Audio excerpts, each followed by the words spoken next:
Hello, I am Mr. Fott. I am not currently teaching right now, so I am going to do a mini lesson today over the parts and systems of oxy-acetylene torch and setup. This would be in a junior and senior high school classroom related to agricultural mechanics and the agricultural education curriculum. So, as we get started today, we're going to be going over a PowerPoint, which I'll link to the video. And we're going to be talking about the parts and systems and equipment and safety applications of the oxy-acetylene torch setup. So as I go through this demonstration with students, I'd start to discuss that we have two tanks here. We have the oxygen tank, which is usually bigger and taller, and that will come off a green line to your torch setup. And you'll have a red tank here with a red line on it, which is your acetylene. And you could also have propane hooked up to that, depending on the different applications that we're going to do in the classroom.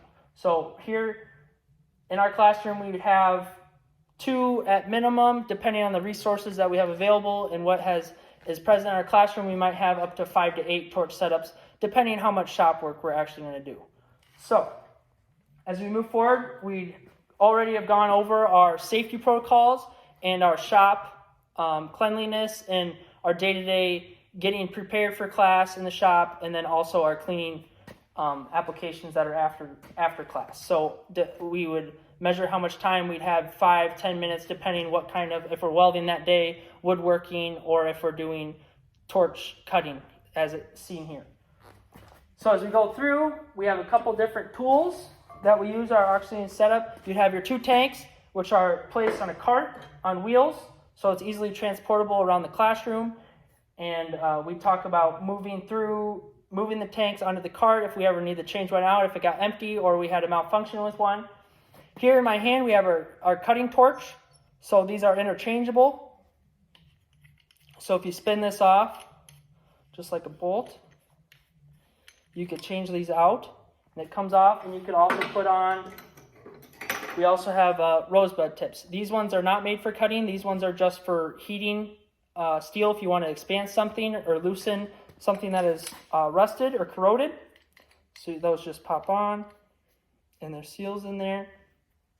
So as we move through here, I put the rosebud tip on.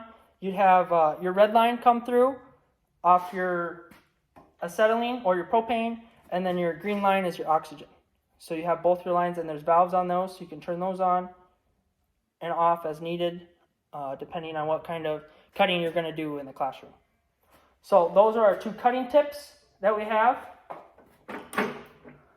We also have a special wrench that we use for changing the gauges, which are up here. We have 40 psi on our oxygen tank, which you can see on our gauges once we go over that, when we go over lighting the tanks, but right now we're just going over setup.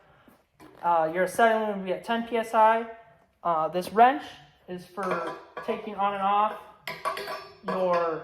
your gauges, and they thread different directions, so you can't mix those up.